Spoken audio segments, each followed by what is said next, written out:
আমি তোমার প্রেমে পাগল, তাই তো করি পাগলামি। রাত 10টার পরে বউ বউ করো না। রাতে আমি বউ বউ করবো না, তুই স্বামী স্বামী করবি, দেখা যাবে।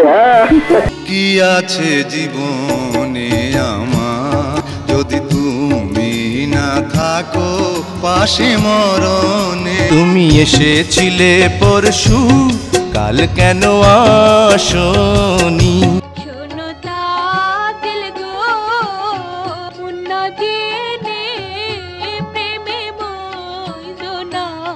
তোমারে লেগেছে এত যে ভালো, চাঁদ বুঝি তা জানে। মনে হয় তিলোত্তমা তুমি, সৃষ্টিকর্তার অপূর্ব সৃষ্টি। তুমি যে আমার কবিতা, আমার বাঁশির রাগিনী। সিনেমায় জুটি প্রথা কোনো নতুন কিছু নয়, বহু আগে থেকেই তা হয়ে আসছে। অনেক বছর আগের জুটিগুলোর কথা দর্শকরা এখনো মনে রেখেছে। জুটি হয়ে যারা অনেক সিনেমায় কাজ করেছে এবং দর্শকরা যেসব জুটিকে গ্রহণ করেছে তারাই সফল জুটি হিসেবে পরিচিত। আবার জুটি হিসেবে কাজ করতে গিয়ে প্রেম ভালোবাসার সংসারও করেছে অনেকেই। গাইস, আজকের এই ভিডিওতে আপনারা জানতে পারবেন কোন কোন জুটিগুলো সিনেমা করতে গিয়ে প্রেম ভালোবাসায় জড়িয়ে পড়েছে এবং শেষ পর্যন্ত বিয়ে করেছে। তো গাইস, চ্যানেলে নতুন হলে অবশ্যই সাবস্ক্রাইব করবেন এবং পাশের বেল আইকনটি বাজিয়ে দেবেন। তো চলুন কথা না বাড়িয়ে ভিডিও শুরু করা যাক। এদেশে প্রথম জুটি গড়ে উঠেছিল আজিম ও সুজাতাকে ঘিরে। জুটি হিসেবে আজিম ও সুজাতার প্রথম সিনেমা রূপবান। 1965 সালে মুক্তি পাওয়া লোককাহিনী নির্ভর রূপবান ছিল সে সময়ের সেরা ব্যবসা সফল চলচ্চিত্র।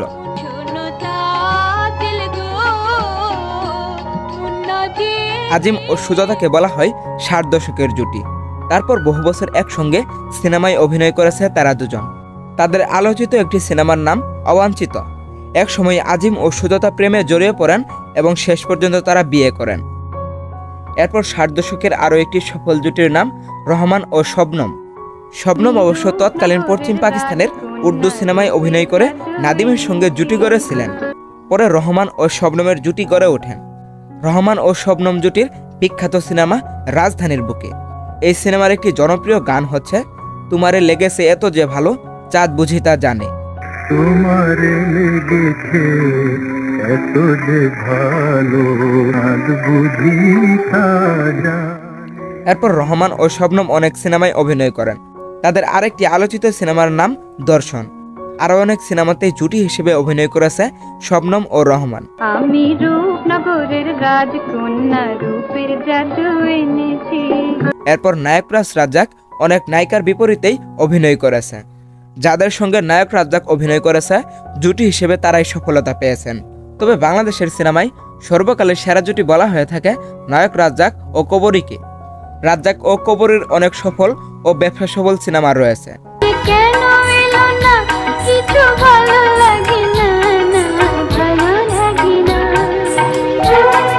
যেমন রয়েছে নীল আকাশের নিচে, আবির্ভাব, স্মৃতিটুকু থাক, রংবাজ ও স্বর্ণলিপি হচ্ছে রাজ্জাক ও কবরী অভিনীত আলোচিত সিনেমা। তুমি যে আমার কবিতা, আমার বাঁশির রাগিনী। আরে তোর রূপ দেখে চোখ ধাঁধে, মন ভোলে না। রাজ্জাকের পর নায়ক হিসেবে ঢাকা সিনেমায় আগমন ঘটে নায়ক আলমগীরের। আলমগীর অনেক নায়িকার সঙ্গে নায়ক হিসেবে অভিনয় করলেও শাবানার সঙ্গে তার জুটি বেশি সফলতা পায়। রাত 10টার পরে বউ বউ করো না। রাতে আমি বউ বউ করবো না, তুই স্বামী স্বামী করবি, দেখা যাবে। বাঙালি মধ্যবিত্ত সমাজ আলমগীর ও শাবানার সিনেমাগুলো গ্রহণ করে বেশ ভালোভাবে।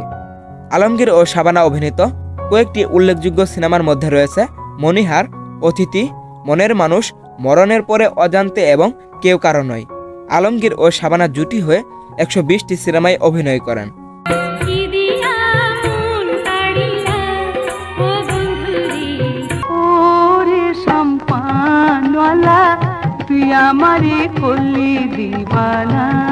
এরপর নায়ক জসিমও অনেক নায়িকার সঙ্গে জুটি বেঁধে কাজ করেছে, কিন্তু তার মধ্যে নায়ক জসিম সবচেয়ে বেশি জনপ্রিয় ছিল শাবানার সঙ্গে।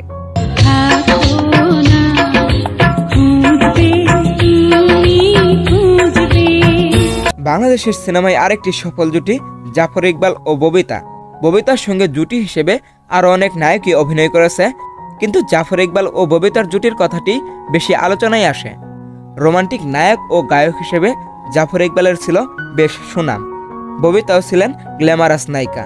সব মিলিয়ে এই জুটি অনেক হিট সিনেমা উপহার দেন দর্শকদের। প্রেমের আগুনে জ্বলে গেলাম সজনী গো, সে আগুন চোখে দেখলাম না। অবুজ হৃদয়, এক মুঠো ভাত, সূর্য সংসার ও সূর্যগ্রহণ জাফর ইকবাল ও ববিতা জুটির জনপ্রিয় সিনেমা। তাদের প্রেম ভালোবাসা নিয়েও ঢাকা সিনেমা পাড়ায় সেই সময় সরব ছিল।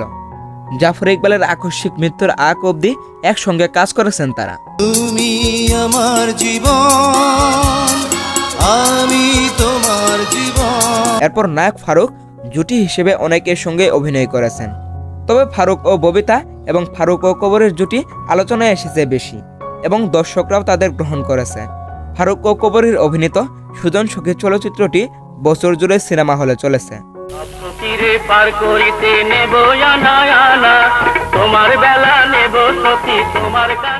এরপর সারেং বউ সিনেমায় ফারুক ও কবরই অভিনয় করেন। কাছের মানুষ দূরে থুইয়া। আবার ফারুক ও ববিতা অভিনীত নয়নমণি সিনেমাটিও সেই সময় ব্যাপক ব্যবসা সফল হয়।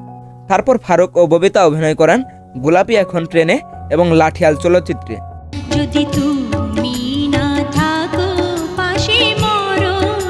এরপর নায়ক ইলিয়াস কাঞ্চন অনেক নায়িকার বিপরীতে অভিনয় করলেও নায়িকা চম্পার সঙ্গে তার একটি ভালো জুটি গড়ে ওঠে।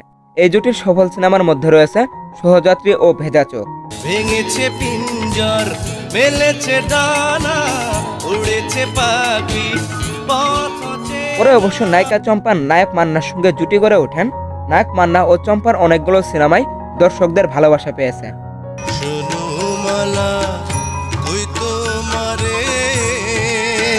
এদিকে 90 দশকের সেরা জুটি হিসেবে সবার সামনে আগমন ঘটে নাইম ও শাবনাজের। চাঁদনি সিনেমা দিয়ে তারা সবার মন কেড়ে নেয়। এরপর প্রেম ভালোবাসা এবং অতঃপর বিয়ে করেন তারা। তুমি এসেছিলে পরশু, কাল কেন আসোনি। তাদের পর বাংলাদেশের সিনেমায় জুটি হিসেবে সফলতা পান সালমান শাহ ও মৌসুমী। কিয়ামত থেকে কিয়ামত দিয়ে শুরু, মাত্র 4টি সিনেমা করেছেন এই জুটি, কিন্তু সেসব সিনেমা দিয়েই দর্শকদের ভালোবাসা পেতে সক্ষম হন তারা। এখনো তাদের প্রতি দর্শকদের ভালোবাসা রয়ে গেছে। ও আমার বন্ধু গো, চিরসাথী পথ চলা। এরপর সালমান শাহ জুটি করে তোলেন শাবনূরের সঙ্গে। অপরদিকে মৌসুমী জুটি করে তোলেন ওমর সানির সঙ্গে। সালমান শাহ ও শাবনূর অনেক সিনেমায় অভিনয় করেছেন।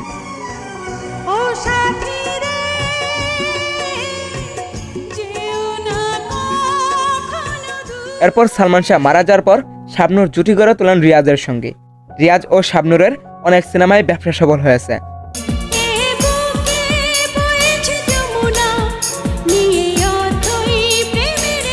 অন্যদিকে মৌসুমী ও ওমর সানির জুটি একসময় প্রেমে জড়িয়ে পড়েন এবং অবশেষে তারা বিয়ে করেন।